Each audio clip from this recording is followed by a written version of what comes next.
Hi, everybody, and welcome to another edition of Civically Speaking from Seattle City Club.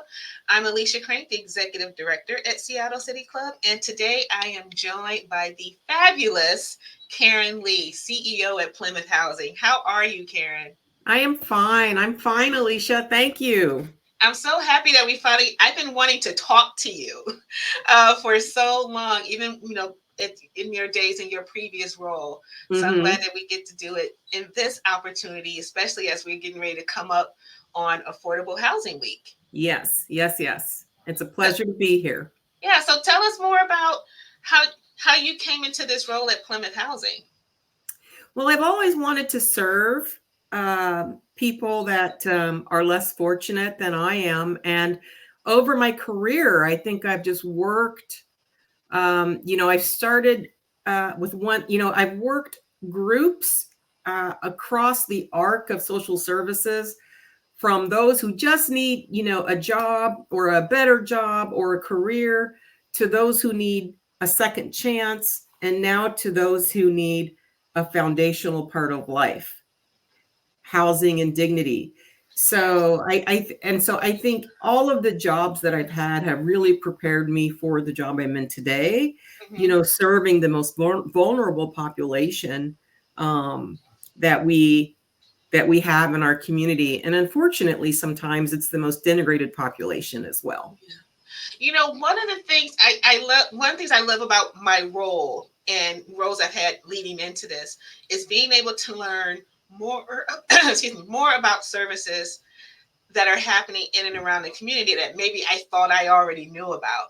And it wasn't until earlier this year that I got to do the Seattle King County Health Clinic that Hmm. I saw, who was being served and some of the Hmm. misnomers around the fact that, you can live anywhere and come and get these free services. Yes. And we started to talk about a lot about dignity, the way that the services were being performed to those that came there, whether they had insurance or not, no matter what their stage of life is. Yes. One of the things that came up too as we talked about dignity is also kind of that the housing first. Yes. And I think that there is some miscommunication or some misunderstandings around what that is. So, can you, from your position, talk more about what housing first is, what it means, and how Plymouth is advocating for that?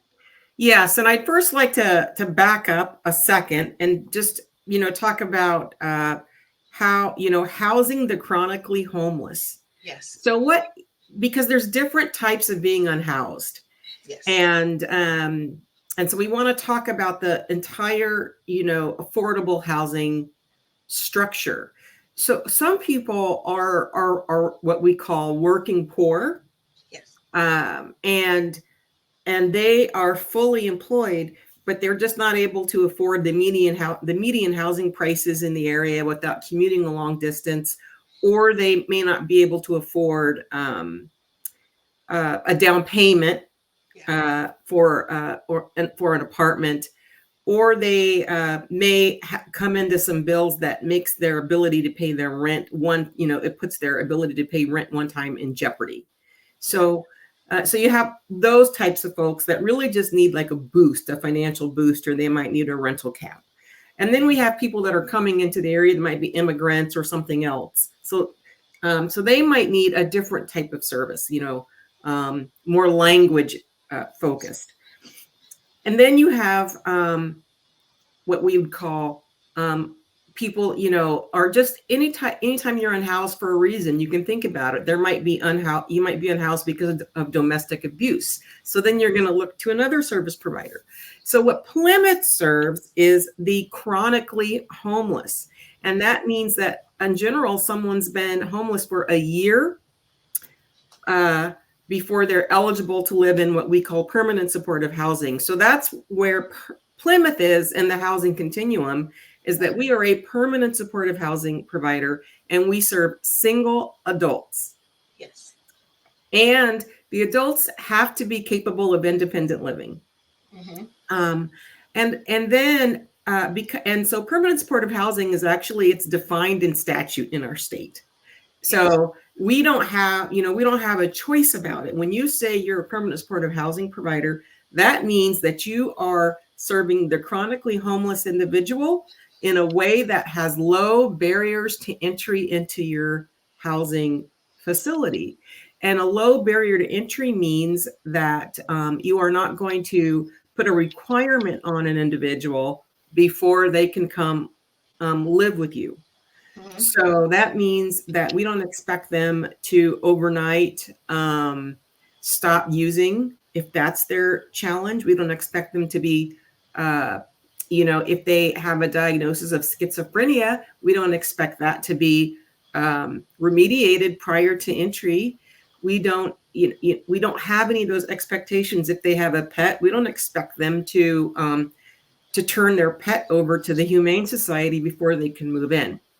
So that's what we talk about when we say low barriers. Mhm. And so housing first means exactly what those two words say. It means provide a house first and then begin to work with the individual to help them improve their lives in terms of what their life goal is. So I have had two different sets of experiences around permanent supportive housing. One was when I used to work at YWCA, Seattle Okay. Kingsville Homeless, as their corporate relations person, and we were in the Fifth and Seneca building, which is permanent Yep. housing, and a few others. So that was my first foray in seeing that. And then now I live up here in Edmonds, Mm-hmm. and they're starting to break ground on a couple of different spots here that's going to be permanent supportive housing. And again, the one thing I kept seeing across both is that I think that either there are people that don't want to understand what it means or misconstrue it, because when they hear low barrier, they're like, oh, it's all the drug addicts or it's all Yeah. these people, but that's not fully it. Exactly. Exactly. It's not fully it. We have, for example, we have resident board members. So on our board we have two residents, and one of our residents in particular, she speaks to this quite often about the fact that she was had to make choices on what type of bills that she could pay Mm-hmm. in order to maintain her housing. And so she thought, well, I want to make sure I can pay my healthcare costs. So she made the decision, and people think that it's going to be temporary. They think, oh, I'll move into my car, I'll live out of my van Mm-hmm. only for a month, so that I can gather up enough funds to get another place. And a lot of times that just starts this downward cycle. So it's not what people say. It's truly not. Yeah. Yes. Do we allow drug use? Yes, we do. Do we, hope for the best for our residents? Yes, we do. Do we provide services to our residents? Behavioral health, substance use disorder services? Yes, yes, yes. We do all of those things, but Yeah. they're not a requirement to live in our housing. So let's talk about affordable housing. And I think Okay. that this is one of those things where, affordable is subjective, right? It's affordable to maybe it's what's affordable to one person isn't affordable to another, and on an individual level. But then you have organizationally, it's like what qualifies as affordable housing. Hmm. Now, Affordable Housing Week is coming up, and actually, CityClub's going to be doing a program around that, actually around FIFA and Okay. affordable housing, kind of looking at the concept of how other countries, when they've had FIFA matches there, some of that temporary housing Hmm. was converted over. So, when you say affordable housing, or when Hmm. Plymouth Housing talks about affordable housing, what does that mean? So there are definitions that we follow when it comes to affordable, and there are just also standards in the industry. So in general, you don't want someone to spend more than 30% of their income on their housing. So that's a housing standard. Now we know that it's much higher here in King County, but that's where we think people ought to be. And so for the housing that Plymouth operates, right, we serve people that are extremely poor. So that means that they are making less than 30% of the area median income. And we verify that annually of all of our residents. And in general, A good percentage of our residents are on Social Security, which is roughly, $9,000 to $10,000 a year. Mhm. So And yeah. if someone ends up, let's say over time, let's say after 5 or 6 years, they've moved into a role, got Mhm. a great paying job. At that point, do they have to leave or can they stay? They can stay, but they have to pay a higher rate of rent. Okay. So they are not required to move, but they are going to pay more than $300 a month for their rent. So Okay. absolutely, right? Because they're using that space. So Plymouth, we're in the 30% AMI range, but then our partners that serve the affordable housing population, they might be at 50% AMI or 70% AMI. It really depends on the type of housing project that they're developing. So speaking back to Affordable Housing Week, is Plymouth or others in your realm, are you guys planning on doing anything or any kind of knowledge learning programming that because I feel like this is such a topic that Yes. keeps coming up, and it's almost like the more it's been talked about, the more fluffy in Yes. a way it's become, with maybe not as much factual information Yes. as one might think. So is there anything that you guys are going to be doing as part of that? Most of us in this space are members of the Housing Development Consortium, which we call Yes. HDC. Yes. And I would urge everyone to go to HDC's website and learn everything they need to know about affordable housing. I want to say, I just saw them tweet something out Yes. yesterday with Mhm. the thing, Yes. and we're one of those. So hopefully we'll Okay. see some folks on May 15th Yes, as ma'am. part of that conversation. Absolutely. Events. Yes. Actually, fundraiser to fundraiser, nonprofit to nonprofit. We got to get ready to do our annual events. And it sounds like one of your younger folks group are doing something. Can you talk about that? Yes, we at Plymouth, we take fundraising seriously. We have to do it.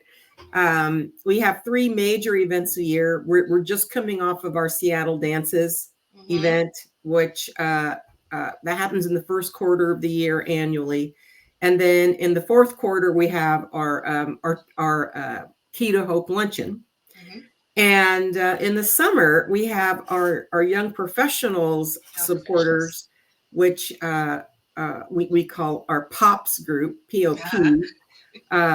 They're putting on a Cirque de Plymouth, and it's a Cirque du Soleil type of event that we would encourage everyone to come, especially if you're a younger professional. There are a lot of fun events. It gets you connected to Plymouth and all the things that we do, and then it supports a worthy cause. Well, and that's in June, correct? Yes, it's in June. I'm going to make sure I get a ticket because I want to go. Yes. So now I have to ask you something on the legislative level, because we know Okay. that this is a significant election year in the state of Washington. We're getting new leadership in at least the top role in the gubernatorial race, the attorney general, and obviously U.S. Senate is up for re-election. Is there any legislation that came out of this previous legislative session or something that's coming up that is of significance to you individually as an organization that needs to have more eyes put on it or more ears listening? We certainly have issues that we're going to be following closely and supporting. And at the state level, so, housing is local. Yes. So we have to always watch local politics as well as state, as well as national. But you asked about the state level. So first of all, funding, particularly for permanent supportive housing, because the individuals that we serve are in need of services. It's not as the same as market rate housing, where the rent that comes in the door is going to pay for the apartment that individuals live in. In our case, rent, pays about a third of all of our expenses. And so what we have to do is we have to support that with grants, with funding and with philanthropy. So what we always try to do is we try to work on um, maintaining the state resources that we have to support the work that we do in permanent supportive housing. So funding is very important to us on the operation side, and as well as the construction side. We also we fund all of our new developments. They are funded through what's called tax credits, and those are allocations that come to the state. So we always want to make sure that we're expanding the amount of tax credits that's available, because we have a housing shortage. So funding is important to us. And then also comprehensive planning. We want to make sure that communities cannot zone out permanent supportive housing and affordable housing. And so Plymouth was born in downtown Seattle. Um, but as we know, being unhoused is a regional problem. Yes. So it's not necessarily fair for downtown Seattle to have to supply all the services and all the housing for the region's unhoused population. So we think it's really important that our neighboring suburban cities make sure that they are offering the housing that's expected of them by the state. And so we will be working with many of our friends in the legislature to make sure that comprehensive planning has a little more teeth, and that it's much more easier to site our projects outside of out of downtown Seattle. You can pick up the paper almost any day and read where some of our suburban cities in King County are trying to block affordable housing projects, and we don't think that that's fair for the individuals that we're serving, and it's not fair for Seattle. I want to tag off of that because I used to be on my city's planning board for 6 years. Okay. And of course, comp plan is always coming up. A lot of communities are doing that right now. I got to sit in on the master plan process at Payne Field. So that was great. But went to what you said, and maybe going back to a local thing. How can the larger cities, the metropolitan cities, kind of have good conversations with those suburban cities? Because again, we're going through that same thing up here in Edmonds.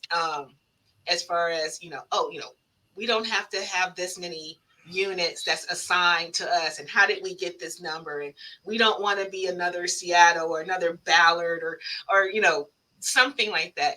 Is there a way, or do you envision a way where there can be some cohesive conversations between the Seattles and the suburbans to be able to kind of have a cohesive conversation and understanding around this, instead of it, in my opinion, coming out to be like a adversarial conversation? I think that the state has to help us out. I think it really does. I think it has to. I think the state needs to say, cities, you don't have a choice. You have to do your fair share. And I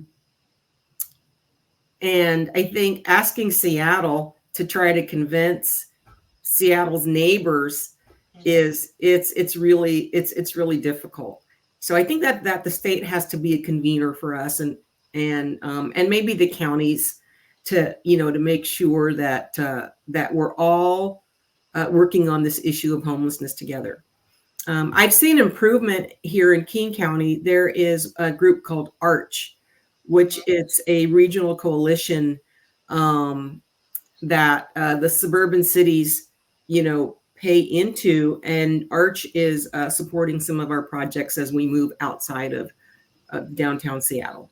So that's a great step in the right direction.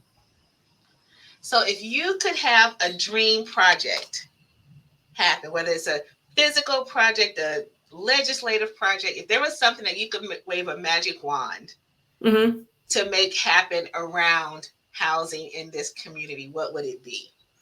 Oh my gosh, because it would take more than one because housing is a complex problem, right?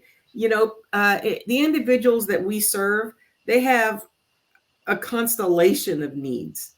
Yeah. So so maybe the wand that I might wave might be very different than what DESC or Bellwether or Chief Seattle Club might wave, right? You know, those are peers, but we all kind of serve, we have a little bit of a different role.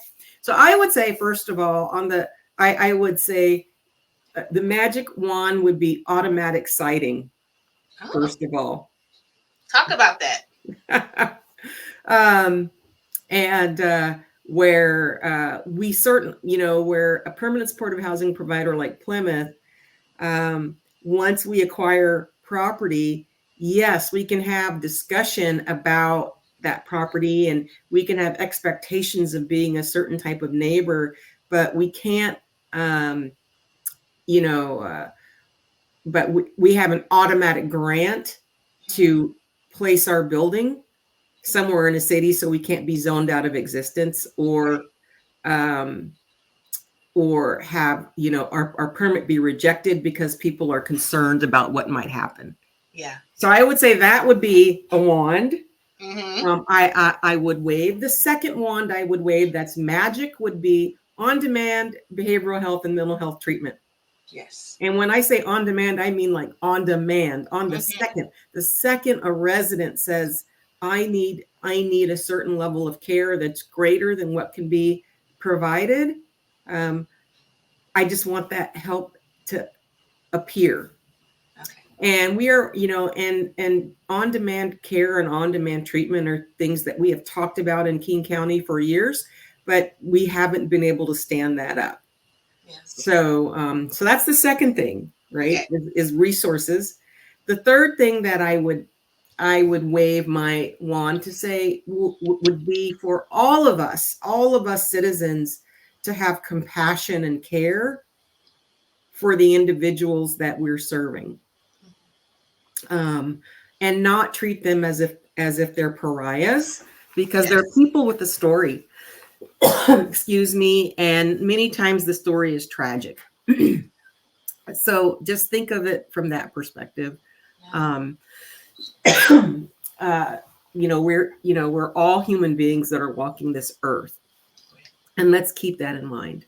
The next magic wand I would say would be enough housing to have, just magically have enough housing to house the 11,000 unhoused individuals in King County. And that's based off the 2022 count. Yeah. So it's probably a higher number than that. Mm-hmm. Excuse me. Unseen number. Yep. Yeah.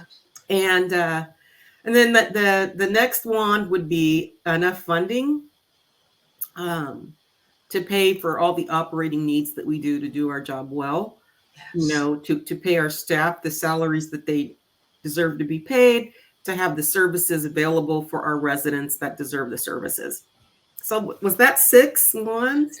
I'm going to order some wands and send them to you. I'm going to, because you're right. Those are all separate, but also equally necessary. Yes. Mm-hmm. To make happen. So the last thing I want to ask you about is kind of, you already alluded to this earlier, but maybe youth involvement in your work. Yes. One of the things we just did here at CityClub was we launched our Civically Engaged Youth Council, which is for those between the ages of 15 and 24, just to help get more young people engaged. Whether it doesn't necessarily have to be political, but involved in their communities, involved in their neighborhoods. What are ways that would be helpful to Plymouth Housing to have young people be able to come and support? What would you like? What do you think you need? So one of the things that we want to do with young people generally is to care. We want to make sure that young professionals who have a lot of demands on their time, they have growing families, they're buying homes, they're in that early stage in their career. We want to make sure that that they still have compassion for those who have less. We all don't have, we all have things we want. We all have challenges in life, right? But we want to make sure that young people can see past their own personal struggles and realize that that there are those that have less. Mhm. And so that's just really important to us. And then the mission of Plymouth is one way to make sure that we are connecting people to the realization that a society that allows and tolerates homelessness, is a society that is becoming hardened to the needs of others. So that's, the core of why we want to, have young professionals involved in Plymouth, and then they can grow. We have volunteer opportunities. For example, when we construct a new building will have about 100 studio apartments. Mhm. It's volunteers that provide the welcome kits. We have welcome kits Yes. for every resident, Yes. with food, with supplies, with sheets, with bedding. And it's our volunteers that actually go in and make the beds and set the rooms up. And Yeah. for 100 rooms, you can imagine that our staff, they're, working on, helping individuals, get qualified and transition in. We don't have the capacity to do that. So we really rely on volunteers for those types of things. For all of our holidays, we have volunteers make cookies. Last year, I think we had 4,000 cookies. They're just opportunities like that to connect with residents and to help them realize the benefits of a home. Yeah. Karen, thank you so much for taking time out. I learned a lot. Like I said, I'm super happy that we finally got to have this level of conversation with one Mm-hmm. another. Thank you for the tips and the wands Mm-hmm. that you mentioned.